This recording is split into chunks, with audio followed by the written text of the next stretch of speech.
नमस्कार मंडळी, आज आपण मस्त चमचमीत असा मसाले भात करणार आहोत। दिसायलाच एवढा भारी की चवीला तर अप्रतिम। चव अशी की रोजच करून खाल। चला मग रेसिपीला सुरू करूया। कुकरमध्ये 2 चमचे तेल, 1 तमालपत्र, 1 चक्री फूल, 1 मसाला वेलची, 2 लवंग, 1 चमचा मोहरी, 1 तुकडा दालचिनी, 1 चमचा जिरं, 1 कांदा, 1 टोमॅटो, 1 बटाटा, 1 वाटी वाटाणा, 2-3 हिरव्या मिरच्या। हे सर्व एकसारखे भाजून घ्यायचं। 1 चमचा गरम मसाला, 1 चमचा धनेपूड,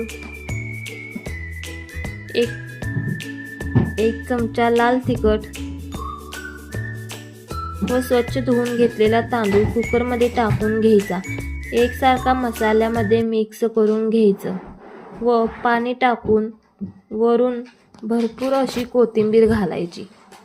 चवीनुसार मीठ, थोडा लिंबाचा रस व कसुरी मेथी टाकून झाकण लावून 2 शिट्टी करून घ्यायचे।